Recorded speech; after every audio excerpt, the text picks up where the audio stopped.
वो 27 लोग बच जाते अगर हिंदू नहीं होते। कश्मीर के पहलगाम में हुए आतंकी हमले में मारे गए वो लोग बच जाते अगर मुसलमान होते।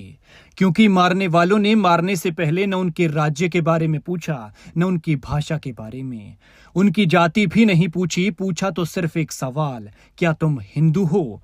और उसके बाद धड़ाधड़ गोलियां सीने को छलनी करती रही। गोलियां चलाने वालों को हिंदू मुसलमान होने पर शक लगा तो वो टूरिस्टों के पास जाते हैं, कहते हैं पैंट उतारो, क्योंकि वो देखना चाहते थे कि ये हिंदू है या मुसलमान। फिर पैंट उतरवाते हैं और जब कंफर्म हो जाता है तब गोली मार देते हैं।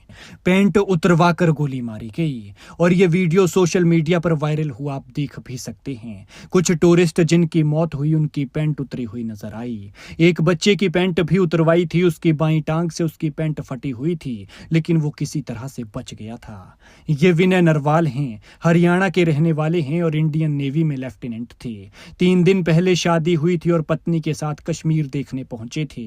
हाथ में लाल चूड़ा, चेहरे पर शादी का नूर, पति की बाहों में बाहें डालकर पत्नी भेलपुरी खा रही थी। लेकिन आतंकी आते हैं, नाम पूछते हैं और फिर माथे पर गोली मार देते हैं। जिन आंखों में कुछ देर पहले नई जिंदगी के सपने थे, अब लाल चूड़ा पहने वो दुल्हन लेफ्टिनेंट पति के शव के पास आंखों में आंसू लिए बुत बनकर बैठी थी। नया नवेला जोड़ा हनीमून मनाने के लिए आया था, लेकिन इन्हें इनका हिंदू होना भारी पड़ गया।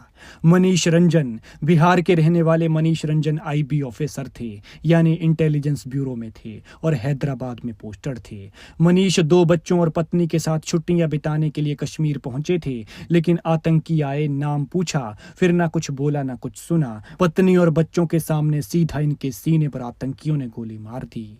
ये मंजुनाथ राव हैं, कर्नाटक का एक परिवार जो यहाँ घूमने आया था। परिवार में मंजुनाथ राव, उनकी पत्नी पल्लवी और छोटा बेटा थे।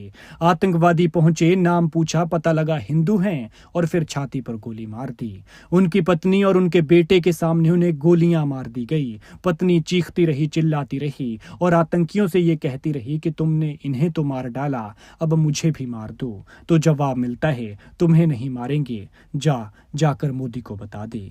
लेकिन महाराष्ट्र की आशावरी ने जो बताया वो आपको हैरान कर देगा। आशावरी भी परिवार के साथ घूमने आई थी। उन्होंने बताया कि आतंकी पुलिस की वर्दी में थे और सिर्फ पुरुषों को ही निशाना बना रहे थे। उन्होंने कलमा पढ़ने को कहा, फिर जिसे कलमा पढ़ना आता था और जो मुसलमान निकला वो बच गया और जिसे नहीं आया वो मार दिया गया। आशावरी कहती हैं कि मेरे सामने मेरे पापा को 3 गोलियां मारी गई, मेरे चाचा को भी गोली मारी गई। हम टेंट के पीछे छिपे हुए थे और जो लोकल लोग थे, आतंकी उन्हें डरा रहे थे। उनको देखकर हम डर गए और हमने भी कलमा पढ़ना शुरू कर दिया और इसके बाद हम वहां से भागकर दूर पहुंचे और घोड़ों से भागकर अपनी जान बचाई। आतंकियों ने बिल्कुल मुंबई के 26/11 वाले अंदाज में यह हमला किया था। लेकिन इस हमले में मारे गए सभी लोग हिंदू नहीं हैं, जैसा कि आतंकी कंफर्म कर रहे थे कि मुसलमान को छोड़ दिया और हिंदुओं को मार दिया। इस हमले में एक मुसलमान की भी जान गई है, जिनका नाम है सैयद हुसैन शाह। ये अनंतनाग JK के रहने वाले लोकल थे, लेकिन शायद आतंकियों को इनका पता नहीं चल पाया था कि ये मुसलमान हैं, या फिर हो सकता है कि ये बचाव करने के लिए आगे आए हों और आतंकियों ने इन्हें मौत के घाट उतार दिया हो।